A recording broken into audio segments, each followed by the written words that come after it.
So, guys, I want to talk about the unfortunate tragedy that happened in Pawtucket, Rhode Island. And it's also, meaningful because, I have a lot of friends in Rhode Island. I'm actually visiting Rhode Island tomorrow. So, there was a shooting that happened at a hockey rink. And what happened was that this man, Robert Dorgan, who is a transsexual, he went to a hockey rink where his son was doing hockey, and his family was there supporting him. And what happened was that he ended up killing his wife. He ended up killing his son, and three other people were injured. And I believe he had like six children.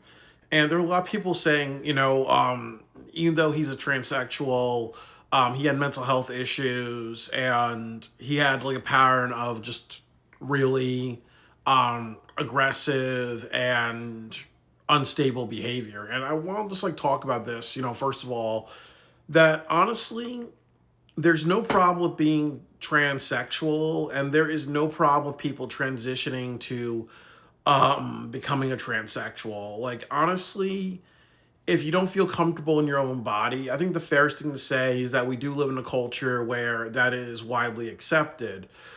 I think that when somebody has a lot of really like heavy reasons, like they say, oh well, I was raped a bunch of times as a young girl, so I want to transition to a man because I want to like change my gender so I don't get raped anymore. I think that that's an example of somebody who should not get a gender change because there's ultimately some other mental health issues before making that transition. Or if there's somebody who's just generally violent or unstable, maybe they should not get a sex change or something like that because you have to have you have to be like all mentally and psychologically together really. Otherwise, sometimes sometimes I just think that you have to demonstrate stability before you are allowed to make any transition because it's obviously saying you have either a mental health issue caused by things happening to you, nurture, or you have mental health issues because of your nature versus nurture. Nature means you're born with a mental health issue. Nurture means life does something to you that causes a mental health issue, and that could be his situation really. The other big problem about this is that every single time a transsexual person does something like this perpetuates the stereotype that all transsexuals are like Buffalo Bill and the Silence of the Lambs, that they're violent, they're sex crazed, they're murderers, they're mentally ill. So he makes it harder for LGBTQ people as well, really, because as I said, not every transsexual person or transvestite person is somebody who is violent and unstable. For example, I have a friend of Frida who is a transvestite. She is a woman that dresses up like a man, and there is some issues there because one of the reasons why she does that, she's a lesbian who dresses up like a man, is because obviously she was abused growing up, really. So it makes her feel more comfortable by being a lesbian that dresses up like a man, really. One of my neighbors was transsexual, and they were actually born with male and female body parts. So they transitioned more to a woman, got a boob job and everything like that, really. But my neighbor, two things happened to her, which is, number one is that, yeah, she tries to get a lot of money from the state of Connecticut to actually get adjustments. And I'm not sure if that's not really ethical in my sense. If you want like plastic surgery or to adjust your body, I think that should be something you pay for, not the state to pay for. No matter if it's no matter what, really. I think that that's a luxury expense. But the other thing was that one day somebody took their groceries. They ordered Instacart. They left the groceries downstairs, but he was knocking on but she was knocking on people's doors. She was making announcements, but it's not like she took a gun and murdered everybody, really.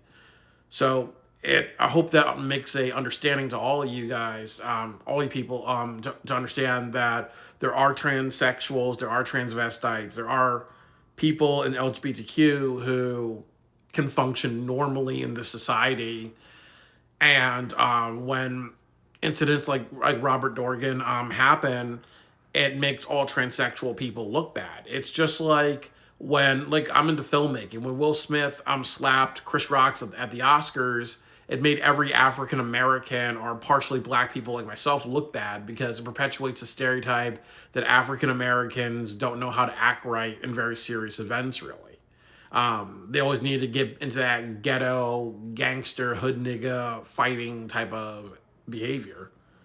So, and one of the reasons why Will Smith publicly apologized because he knew that obviously whenever a black person misbehaves in public, a lot of people will say, okay, now if there's a film with a lot of black people in it or there's a black director, they have a hard chance of winning best director or best film or winning awards. Or there's film festivals where they may not pick black winners because they're like, oh, well, one black guy at the top did that, so that speaks for all black people. So that happens in all different groups. You know, what you do definitely has an impact on other people within your group, really. And I also will say that I did see like one of the interviews with one of his daughters, and his daughter said that he had mental health issues and he was kind of unstable for a while. So I think that honestly too, you know, this is also why, you know, when we know somebody who has violent tendencies, we always report that to the police. If obviously, you know, somebody's getting a background check and you know that they're getting a firearm, it's okay to call like the gun store and saying, hey, you know what, I'm a relative of this person and I know that they have violent tendencies. Or if you know somebody's just angry or they're a little unstable, it's okay to call the police on them. It's not necessarily transgender, it's all races. I mean, it's all people, you know, no matter the sexual orientation, no matter what, really. If somebody's unstable and they're a little off, really, you have to react because obviously, you know, you don't know what you're getting, really. That's very, very important. And then I also want to talk about myself a little bit. That I remember, like in high school, girls weren't really into me. So I think for a while I said to myself, I want to be gay or bisexual. I've only dated women. I've only had sex with women. But I remember like just saying to myself, maybe I need to be bisexual. I remember like when I was kind of like a preteen, I had like a very effeminate stage in my life, really. But I think what I'm trying to say to you guys is that, you know, when I was during those stages, I kind of knew who I was with my identity and everything like that, really, you know. So honestly, if I wanted to transition or if I wanted to try out different sexuality or something like that, there wouldn't be a problem with it because I just know who I am, really. There's been points in my life where I've had mental breakdowns. There's been points in my life where I've been through traumatic things that have made me angry for years and years.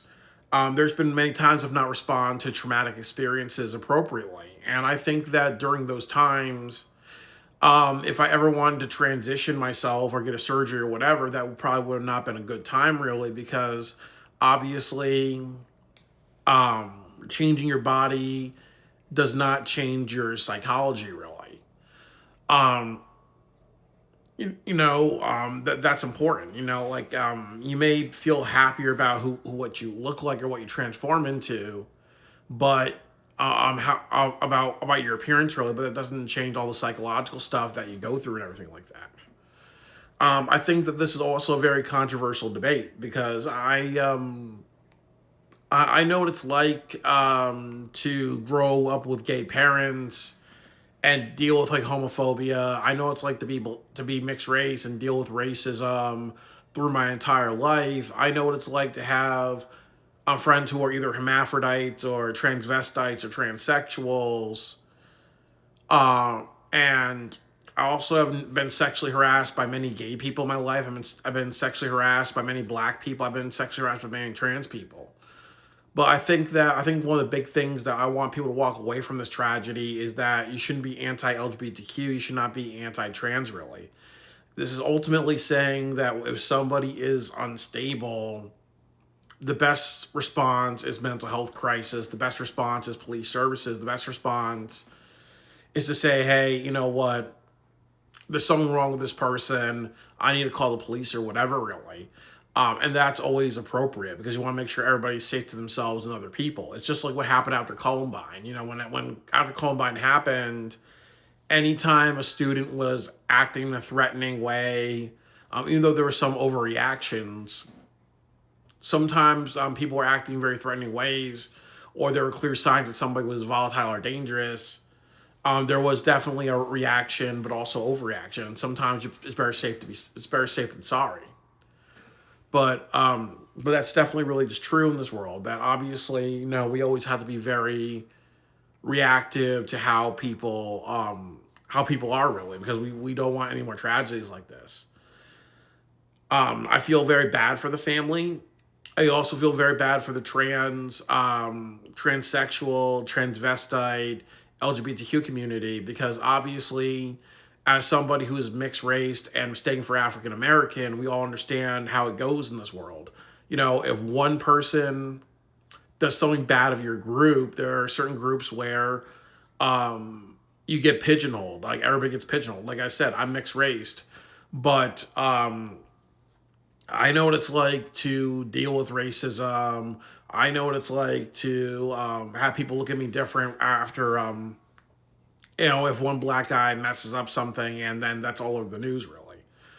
Um, it is what it is, really. I just think the answer isn't to be anti-trans. It's just to be an identifier of mental health issues. It's also be an identifier that obviously if people want to make, changes in their life, like changing their gender or changing their identity or other things like that, maybe it might be helpful to do both an